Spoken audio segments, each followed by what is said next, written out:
morning. Hey, we're going to do one more, if our planning is accurate. We're going to do one more Sniblet with Dan, and then we're going to try something new. We're going to do Sniblets with Dan and Julie. Julie's really a good teacher and a good thinker, and so I think it'll be fun for us to do some stuff together. So we're going to try and get that underway next week. Parental tweet. I thought this is a great observation. No child is obnoxiously well behaved. No child is as obnoxiously well behaved as a child whose sibling is getting in trouble. Think about that one. Man, what kid doesn't love to see his brother or sister get the attention of the parent's tyranny so that they can just go, I'm okay. No child is as obnoxiously well behaved as a child whose sibling is getting in trouble. Well, the book of Ruth introduced us to the whole idea of kinsman redeemer. The book of Ruth didn't invent kinsman redeemer. It just exposed kinsman redeemer. And what it was if a woman had a husband and the husband died, well, then the woman was very vulnerable in that culture. So the idea is that the next male of kin could have the opportunity to marry the woman and redeem her story. And in doing so, the name of the man who is deceased, his lineage would continue. So it was incredibly sacrificial to be a kinsman redeemer. Basically, you're laying down your life for your deceased relative's name to continue on. And the idea of that is very selfless. And so the book of Ruth obviously introduces us to Boaz, who becomes this kinsman redeemer. We're going to pick up the story. I want to read chapter 3 of the book of Ruth, verses 9 through 13. But before I do, here's the setting. Naomi, Ruth's mother-in-law, understands that Boaz is Ruth's and her possible kinsman redeemer. And she knows that there's a relationship that's been developed between Ruth and Boaz. You couldn't help but observe that Ruth is smitten, Boaz is smitten. And so basically, what I'm going to read is how Ruth proposes to Boaz and kind of says, hey, here's the invitation. Will you be my kinsman redeemer? So we pick it up in chapter 3, verses 9 through 13. And he's at the threshing floor. He's protecting his grain. It's late at night. Nobody else is around. All of a sudden, Ruth shows up, and she lays down at his feet.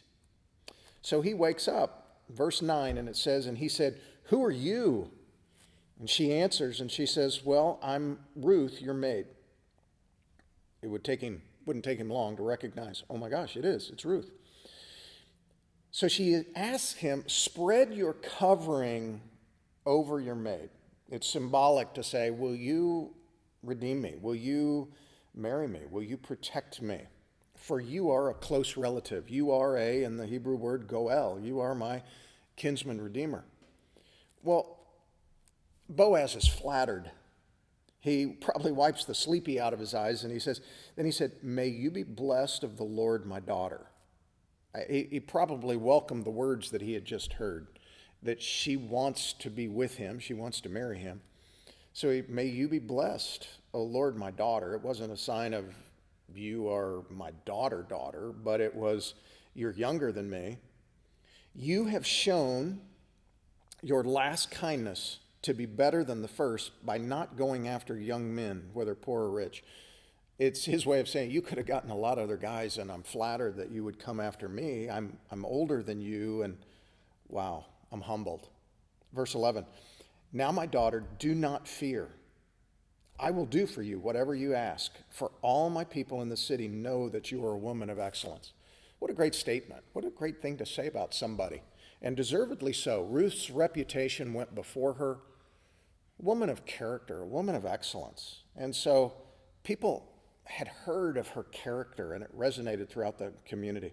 Verse 12, and now it is true, I am close relative. Yes, I could redeem you as a near kinsman, but I wouldn't be the man that you think I am if I didn't inform you there's a relative closer than I am. There is a closer relative. And it would have been so tempting for Boaz to just kind of skim over that one and go, oh yeah, let's go for it and get married and then ask for forgiveness later. But he wouldn't have been the man that he is had he done that. He wouldn't have been Boaz. And so he was true to form. He says there's a relative closer. Now, he wants to marry her, but he doesn't want to bypass God's laws. He doesn't want to dishonor God in the midst of what he wants. And so he will follow protocol. Verse 13, he says, remain this night, go ahead and sleep at my feet, and when morning comes, if he will, in other words, I'm going to get together with this next kinsman redeemer. And if he's going to redeem you, well, good. God's in control. Let him redeem you. But if he does not wish to redeem you, then I will redeem you as the Lord lives. Lie down until morning. Now, we would fail the text if we didn't bring this out, because there's a situation here where it adds to the tension. Ruth is there. She's got her best clothes on. She's attractive. Boaz is drawn to her. It's late at night. And so it opens the opportunity that they could have had premarital sex. He could have taken advantage of her, and hey, nobody would have known, but God would have known. And he's a man of principle. He loves the Lord, and he's going to stand by what God teaches, and he's not going to take what doesn't belong to him. And there's blessing in that. You know, this is the thing. It's like if we want to be blessed, we need to obey. It's like we want the blessings of God, and then we act surprised when the blessings of God don't come. Well, why should they when we don't do what God asks us to do? And here's a man of character who understands that blessings don't come through disobedience. But the question comes to mind, okay, as a kinsman redeemer, what would be in this for Boaz? His name wouldn't go on. He wouldn't gain any wealth. It would cost him financially. So what's in it for Boaz? Well, it's Ruth. He did it for love. And as a type of Christ, it leads us to the question, when Jesus became our kinsman redeemer, well, what's in it for Jesus? Well, it's you. It's us. It's me. Jesus did it for love. He was motivated out of love for us. And then it asks the question on the flip side of that, as Boaz, as the kinsman redeemer of Ruth, who's he protecting her from? Well, he's protecting her from poverty. He's protecting her from another man. In the same way, what is God protecting us when Jesus became our kinsman redeemer? What is he protecting us from? Well, he's protecting us from an evil one who parades, who acts like he's our lover, but he could care less about us. You know, the principle that comes out of this, when you say no to Jesus, you are saying yes to a lover that could care less about you, who wants to deceive you, wants to take you captive, who wants you to follow him, but then once you follow him, he could give a rip about you. And you know, life is really a bunch of little choices. It's, are you going to follow God, or are you going to follow the evil one's intent? And the evil one has no power. One of the things we're going to look at this Sunday, and I want you to go ahead and read ahead as we look in Hebrews chapter 2, verses 14 through 18. Hebrews chapter 2, verses 14 through 18. What you're going to see is that Satan has no power. All he has is deception and lies and trickery.